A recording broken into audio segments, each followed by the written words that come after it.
Alexandra Elbakan is the founder of the website SciHub, and it came out this week that she is being investigated by the FBI. You see, SciHub is an illegal venture. It makes research papers available for free to people who want them, bypassing the fees and subscriptions that journals would normally charge for that access. In this respect, they can claim the moral high ground. People who couldn't otherwise afford to access the material can read it. But the way SciHub obtains the journal articles it makes available is not legal. They're said to have obtained access codes from people at legitimate institutions, like universities, and just downloading and accessing the material is also a criminal offence. It's stolen intellectual property. Earlier this year, users of SciHub were warned by the City of London Police's Intellectual Property Crime Unit that their data may be in danger if they access the Russia-based site.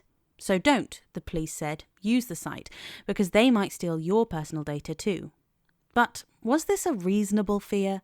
Daniel Himmelstein is a US-based scientist who has also spent time researching and publishing on SciHub's activities, and he spoke with Chris Smith about this back in March.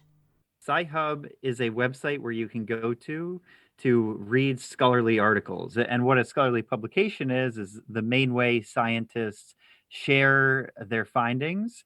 They write them up, they publish them in journals, and many of these journals are paywalled, meaning you can't access the articles without paying or having university credentials.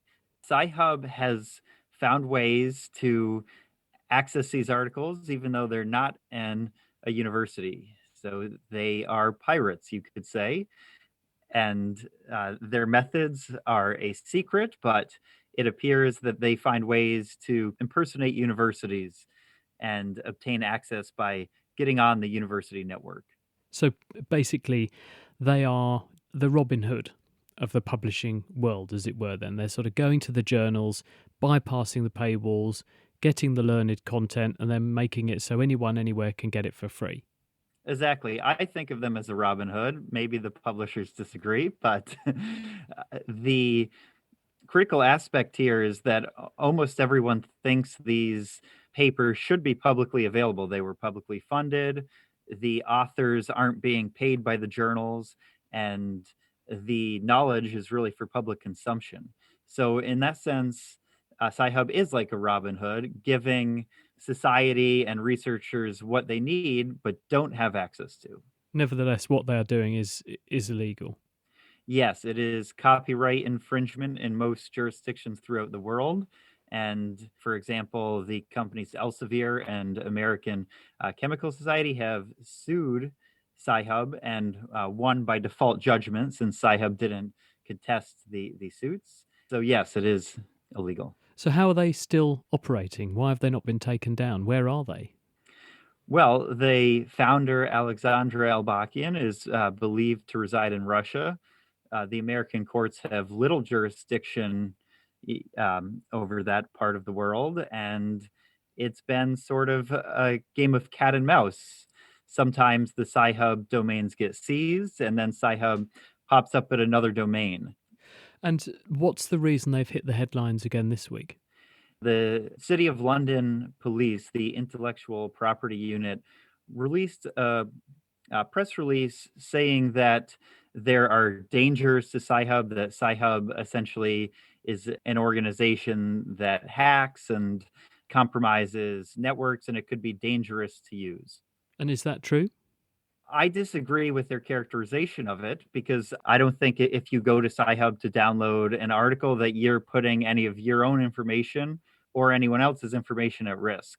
I think maybe there is some truth that SciHub has obtained the university credentials it used in ways that blur the lines, but as a user of SciHub, it's not like you yourself are at risk. I suppose it's hard to trust an entity, though, that you know are resorting to illegal practices to give you something even though you want it. You know, there's not actually that much that you have to trust them. You essentially go to a website, you put in the identifier of the study you'd like access to, and it gives it to you back. If you feel comfortable going to a random website, you probably should feel comfortable using SciHub. So why has this story been spun the way that it has then? Well, I think publishers realize their business model is under threat, and they are looking for ways to stop SciHub. They've been looking for ways to stop SciHub, ever since its inception in 2011. And one of the ironic aspects is most of the attempts to stop SciHub actually just make more people aware of it. So, for example, after the suits by Elsevier and the American Chemical Society, search interest on Google of SciHub went way up. And events like these are the ways that people hear for the first time about SciHub and then say, wow, I could use that to access the literature. Has there been any backlash against what you regard as incorrect publicity? On Twitter, I saw quite a bit of backlash, and perhaps the most common one is where people retweet the police press release and say, do not use SciHub, do not get free access to scholarly articles that you may need to read to do your research or to understand a disease that's affecting a family member. That seems to be the most common ironic response.